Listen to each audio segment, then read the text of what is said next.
మాట్లాడాల్సిందిగా కోరుకుంటున్నాం. ఎలా ఉంది ట్రైలర్? ఓం నమ శివాయ. Thank you so much darlings. మీ ముగ్గురికి నా లైఫ్ అంతా రుణపడి ఉంటా. పిలవంగానే వచ్చారు. ఇందాడ మా డైలింగ్ అనిల్ గారు చెప్పినట్టు నేను ఎప్పుడు మీరు ఇంక సూపర్ అబ్బా, మీరు సూపర్ అబ్బా, మీ నెంబర్లు నా దగ్గర లేదు కదబ్బా, అందుకని వీళ్ళ గురించి చెప్తున్నానబ్బా. అంటే నేను ఏది చేసినా కూడా అన్నయ్య ఓంకార్ అన్నకి చెప్తాను. అలాగే తర్వాత డైరెక్టర్స్లో నాకు first closest friend Anil Ravipudi గారు. నేను ఎప్పుడు ఏది చేసినా చూపిస్తాను చెప్పినట్టు చెప్పంగానే డార్లింగ్ ఒక్క మెసేజ్ చేయి నేను వస్తా, నువ్వు అసలు అడగద్దు. నేను ఈ మధ్యన అన్ని ఈవెంట్లకి వెళ్తున్నాను, అయినా నీ మాట నేను కాదన్నాను, నువ్వు అడిగితే నేను వచ్చేస్తాను అంతే అన్నాడు. నిజంగా thank you so much darling, అడగంగానే పిలవంగానే వచ్చినందుకు. Love you so much. And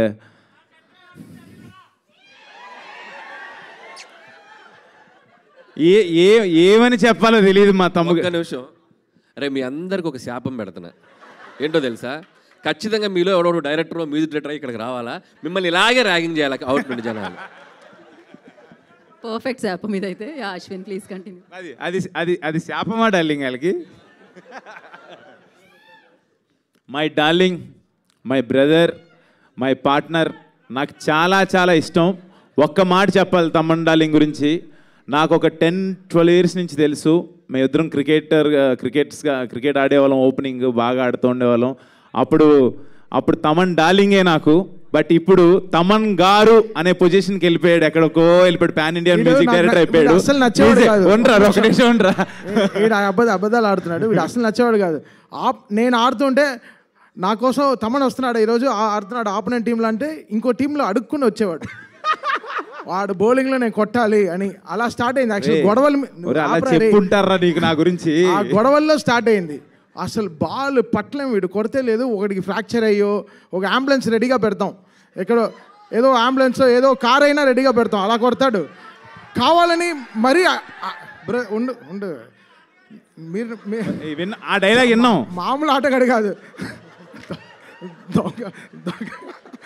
వద్దు శివం భజే పెద్దగా మాట్లాడదలుచుకోలే. ఆట వేరే ఆపండి. ప్లాన్ చేసి వస్తాడు. క్రిక్ హీరోస్లో మరీ అదేంటిది నోటిఫికేషన్ చూసి మరీ వస్తాడు. సో కొంచెం వద్దురా నన్ను చెప్పనే రే. సరే చెప్పు. మాట్లాడినప్పుడు నేనేం మాట్లాడలేదు. ఒక్క నిమిషం. లాస్ట్ డైలాగ్ అర్థం కాలే, పర్వాలేదు ఏదో అన్నావు. ఓకే. గ్రీజు దగ్గర గుంటతో అవుతానంట, మళ్ళీ ఏదో వేరేలాగా వినిపిస్తుంది. లేదు అంటే మేముంటా డార్లింగ్. అవును పడతాడు. ఫైనాన్షియల్ డిస్ట్రిక్ట్లో నీళ్ళు కూడా వచ్చింది లేదు అంటే జోక్స్ ఏ పార్ట్ అది. కానీ నాకు 10 years బ్యాక్ ఉన్నప్పుడు తమన్ డార్లింగ్ ఇప్పుడున్న పొజిషన్ తను నిజంగా పాన్ ఇండియన్ మ్యూజిక్ డైరెక్టర్ అయిపోయాడు. ఇప్పుడు బేబీ జాన్, ఓజీ, అంటే తన హార్డ్ వర్క్, తను ఏంటి, ఎలా ఉండేవాడు, ఏంటి, ఎలా తను ఏం నమ్ముకున్నాడు, ఈ స్థాయికి ఎలా వచ్చాడో నాకు దగ్గరుండి నేను చూశాను. వాడికి దిష్టి తగలకూడదు, 100% తగలదు. ఇంకా పెద్ద పొజిషన్కి వెళ్ళాలి. ఒక నిమిషం ఉండరా రే ఉండు. ఇంకా మంచి పొజిషన్కి వెళ్ళాలి. ఈ పొజిషన్లో ఉండి కూడా నేను తమన్ గారు అని అనలేను, ఎందుకంటే నాకు అంత క్లోజు, నాకు చాలా చాలా ఇష్టం. My lovely darling. వాడు అన్నా నాకు చిరాకు వస్తుంది రే, తట్టుకోలేవు వీడు యాక్టింగ్ గ్రౌండ్లో కూడా. ఎందుకంటే లవ్ యూ డార్లింగ్. పిలవంగానే వచ్చావు. రాత్రి 2:30 వరకు షూటింగ్లో ఉన్నాడు, అయినా పొద్దున్నే నేను చెప్పంగానే వచ్చావు. Love you darling. Thank you so much. And మన మాస్కా దాస్, ఇండస్ట్రీ మాస్కా దాస్. డార్లింగ్ కాదు నాకు ఉన్న ఒపీనియన్ చెప్పాలి. మాస్కా దాస్ అనేది ఆ క్యాప్షన్ సూపరు. బట్ డార్లింగ్ నీకున్న డేరింగ్ అండ్ డాషింగ్ ఇప్పుడున్న యంగ్ జనరేషన్లో ఎవరికి లేదు డార్లింగ్. నిజంగా అంటే ఇక్కడ ఏది అనిపిస్తే అది మాట్లాడతాడు, ఏది అనిపిస్తే అది చేస్తాడబ్బా. ఇదైతే సూపర్. నీకున్న బెస్ట్ క్వాలిటీ అది. అంటే అలా ఎలా మాట్లాడేస్తున్నాడు తను, ఏదని అదే అంటే నువ్వు తీసుకున్న డెసిషన్స్. ఇప్పుడు మాట్లాడిన తర్వాత ఉండి ఒక నిమిషం. అంటే రేపు నువ్వు చేయబోతున్న లైలా అసలు అంటే ఆ డేరింగ్ అది అంటే చాలా ఆలోచించాలి అది చేయాలనేది. నిజంగా సూపర్ డార్లింగ్. నేను పిలవంగానే వచ్చినందుకు, Thank you అన్న. మీకు షూట్ ఉందన్నావు, అయినా మధ్యాహ్నం నుంచి పెట్టుకుంటానన్నావు, నా కోసం వచ్చినందుకు really really thank you so much. Yeah, and మా క్రూ గురించి వస్తే, ఈ శివం బజే అనే సినిమా నా దగ్గరికి వచ్చినప్పుడు నాకు ఫస్ట్ మహేశ్వర్ రెడ్డి గారు ప్రొడ్యూసర్ గారు తీసుకొచ్చారు ఈ కథని. సార్ పాయింట్ వినంగానే నాకు చాలా యూనిక్ కాన్సెప్ట్ ఇది, మీకు అది ఆ కాన్సెప్ట్ మీరు సినిమా చూసినప్పుడు మీరు అనుకుంటారు చాలా బెస్ట్ కాన్సెప్ట్ అని. ఆ పాయింట్ తీసినప్పుడు ఎవరు ఏంటి డైరెక్టర్ అనగానే ఒక అప్సర్ అని చెప్పారు. అప్సర్ అనగానే నేను అసలు ఇదేంటిది బీయింగ్ ఏ ఒక కమ్ అంటే ఒక ముస్లింగా ఈ కథ ఎలా రాశారు మీరు ఇది అని అడిగాను. ఐఎమ్ నిజంగా రెడ్డి గారు ఒక్కసారి ముందుకు రండి. ఐ ఫెల్ట్ లైక్ ఈ ఇద్దరు కాంబినేషన్ నాకు అర్థం కాలేదు అసలు. పాయింట్ వినంగానే ఐ ఫెల్ట్ వెరీ హ్యాపీ. ఇది ఏదో సంథింగ్ శివయ్యే పంపించారని నేను ఫీల్ అయ్యి ఈ పాయింట్ నేను ఒప్పుకున్నాను. దీనికి సార్ కథ బాగుంది, అంతా బాగుంది, ఎవరు చేస్తే బాగుంటుంది, దీనికి విజువల్స్ బ్యూటీ కావాలన్నప్పుడు మహేశ్వర్ రెడ్డి గారు ఈయన పేరు, ఈయన అప్సర్ గారు, శివేంద్ర గారి పేరు చెప్పి అనుకున్నాం. ఇది ఆయన పేరు శివుడి పేరుతోనే వచ్చారు, ఆయన కూడా శివేంద్ర గారు అని. తర్వాత ఇదంతా అనుకున్న తర్వాత ఓంకార్ అన్న దగ్గరికి తీసుకెళ్ళినప్పుడు స్క్రిప్ట్ వినగానే 100% ఇది బాగుంది చేయండి అన్నారు.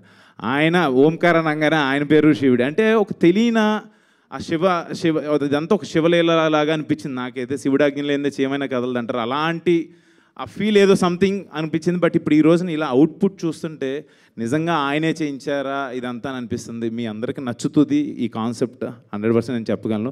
అండ్ ఆర్టిస్టుల చాయిసెస్కి వెళ్ళినప్పుడు దిగాంగన సూర్యవంశీ ఇలా అనుకున్నప్పుడు షీఈ్ లైక్ తను నేను దేవుడి గురించి మాట్లాడినా కూడా అంటే నేను ఇంకేం మాట్లాడినబ్బా, అమ్మో నిజమే డార్లింగ్, ఆ శాపం కరెక్టే డార్లింగ్, నువ్వు చెప్పిన శాపం కరెక్టే. లేదు తిన అంటే నువ్వు పర్సనల్గా లైన్లో నేర్పించినావని ఆమెనే చెప్పాను, అందుకే అరుస్తారు. వాళ్ళని ఎందుకు తప్పు పట్టాలి చెప్పు. నేను ఇందాడు ఇదే చెప్పా, ఏది అనిపిస్తే అది మాట్లాడేస్తా, అదే డార్లింగ్ సూపర్. అంటే ఈ అమ్మాయిని సెలెక్ట్ చేసుకున్నప్పుడు సినిమాలో చేయించుకోవాలనుకున్నప్పుడు తను శివభక్తురాలని చెప్పింది. తను ఎప్పుడు శివాలయాలకి వెళ్ళటం కానీ తను ఇదేనా కానీ తన ఇన్స్టాగ్రామ్ ఇది చూడంగానే అంటే ప్రతిదీ కూడా ఒక శివతత్వం కింద అనిపించింది. అండ్ ఈ సినిమాకి మంచి ప్యాడింగ్ మురళీ శర్మ గారు, తనిఖీల్ బర్ని గారు, తులసమ్మ గారు, హైపరాది, బ్రహ్మాజీ గారు, అర్బాజ్ ఖాన్ గారు, అందరూ అంటే అలా అనుకుంటే ఎవరిని అనుకున్నా వాళ్ళందరూ వచ్చారు. నిజంగా వెరీ హ్యాపీ. మంచి కాన్సెప్ట్. మీరు అందరు చూసి, నాకు చిన్న టెన్షన్ ఉంది, రేపు నా బర్త్డే ఆగస్ట్ 1నే రిలీజ్ అవుతుంది. మీరందరూ నన్ను బ్లెస్ చేస్తారని చెప్పి కోరుకుంటున్నాను. Thank you so much. ఈ సినిమాని మీరందరూ చూసి నన్ను బ్లెస్ చేయాలని కోరుకుంటున్నాను.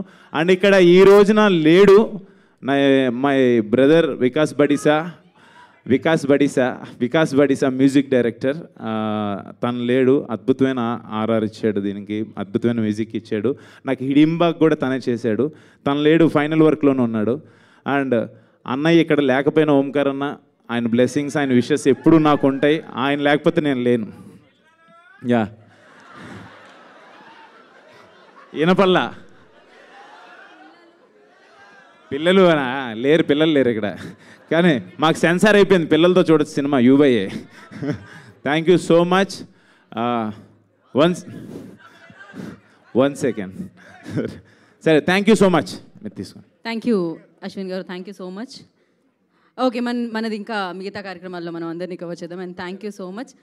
ముందుగా మేము కృతజ్ఞతలు తెలియజేసుకునేది ఎవరికంటే అనిల్ రావుపూడి గారికి, తమన్ గారికి అండ్ విశ్వక్సేన్ గారికి థ్యాంక్ యూ. మీ విలువైన సమయాన్ని కేటాయించి ఇక్కడికి ఇచ్చేసినందుకు, సపోర్ట్ చేసినందుకు కృతజ్ఞతలు తెలియజేసుకుంటున్నాము. Thank you so